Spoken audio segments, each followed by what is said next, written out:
ഏറ്റവും പ്രിയപ്പെട്ടവരെ, ചാനലിലൂടെ ഇന്ന് പറയുന്ന കഥ ജലാലുദ്ദീൻ റൂമി പറഞ്ഞ ഒരു കഥയാണ്. ഒരു നാട്ടിൽ ജനങ്ങളുമായിട്ട് അധികം സഹവസിക്കാത്ത, ഒതുങ്ങിക്കൂടി കഴിയുന്ന ഒരു സൂഫി ഉണ്ടായിരുന്നു. ഒരു കച്ചവടക്കാരനായ ഒരു പാവം സൂഫി.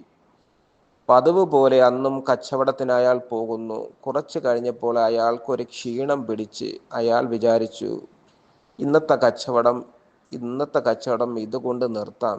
നല്ലൊരു ക്ഷീണമുണ്ട്, വീട്ടിൽ പോയി ഒന്ന് വിശ്രമിക്കാമെന്ന് കരുതി നേരത്തെ തന്നെ അദ്ദേഹം കച്ചവടവും നിർത്തി വീട്ടിലേക്ക് വന്നു. വാതിൽ തുറന്ന് വീടിനകത്തെത്തിയപ്പോഴാണ് ഒരു ശബ്ദം കേൾക്കുന്നത്. സ്വന്തം ഭാര്യയുടെ റൂമിനകത്ത്, ഈ സൂഫിയുടെ റൂമിനകത്ത് ഭാര്യയുടെ കൂടെ മറ്റൊരുവൻ, ഒരു ജാരൻ. ഇത് കണ്ട് സൂഫി ആകപ്പാടെ അമ്പരക്കുകയും സങ്കടം വരികയും ഏറെ നേരം ഇങ്ങനെ തരിച്ചു നിൽക്കുകയും ചെയ്തു. എൻ്റെ സ്വന്തം ഭാര്യയുടെ സ്വഭാവം ഇങ്ങനെയാണോ എന്ന് മനസ്സുകൊണ്ട് ഇങ്ങനെ മന്ത്രിച്ച സൂഫി ജനങ്ങളെ വിളിച്ചു കൂട്ടാമെന്ന് ആദ്യം ഒന്ന് വിചാരിച്ചു. പിന്നെ വിചാരിച്ചു, വേണ്ട, വിവാഹപ്രായം എത്തിയ എനിക്കൊരു മകളുണ്ട്. മകൾ പുറത്താണ്. അപ്പോൾ അവൾക്കത്, അവളുടെ വിവാഹവുമായി ബന്ധപ്പെട്ട് ഈ ഒരു പേരുദോഷമുണ്ടാകും. മാത്രമല്ല എനിക്കും അത് നാണക്കേടാകും എന്ന് വിചാരിച്ച് സൂഫി അതിന് മുതിർന്നില്ല.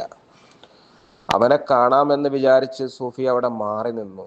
സൂഫി വാതിൽ തുറന്ന് വീട്ടിനകത്ത് കയറുന്ന ശബ്ദം ഭാര്യ റൂമിനകത്ത് നിന്ന് കേട്ട് ഇത് ഭർത്താവാണ് വന്നതെന്ന് അവൾക്കും മനസ്സിലായി. അവൾ അതിനെക്കാട്ടി വലിയ ഒരു തന്ത്രം അവിടെ പ്രയോഗിക്കുകയാണ് ചെയ്തത്. കാമുകനെ തൻ്റെ പർദ്ദ അണിയിച്ചു. എന്നിട്ട് മുഖമക്കനൊക്കെ ഇട്ട് മൊത്തം മറച്ചിട്ട് അവനെയും കൊണ്ട് അവൾ പുറത്തു വന്നു. എന്നിട്ട് ഭർത്താവായ സൂഫിയെടുത്ത് പറഞ്ഞു, ഇത് എൻ്റെ ഒരു കൂട്ടുകാരിയാണ്, നമ്മുടെ മകളെ വിവാഹാലോചനയുമായി വന്നതാണ് അവൾ. അങ്ങനെ കുറെ കാര്യങ്ങൾ സംസാരിച്ച് ഇരുന്നതാണ് നമ്മളെന്ന് അവൾ പറഞ്ഞു. വഞ്ചകിയുമാണ് എൻ്റെ ഭാര്യ, ഇപ്പോൾ പച്ചക്കള്ളവും പറയുന്നു എന്ന് സൂഫിക്ക് മനസ്സിലായി. അപ്പോൾ ആ സൂഫി പറഞ്ഞു, എൻ്റെ മകൾക്ക് കൊടുക്കുവാൻ, ഇപ്പോൾ കല്യാണം വന്നു കഴിഞ്ഞാൽ എൻ്റെ മകൾക്ക് കൊടുക്കുവാൻ എൻ്റെ കയ്യിൽ ഒന്നുമില്ല.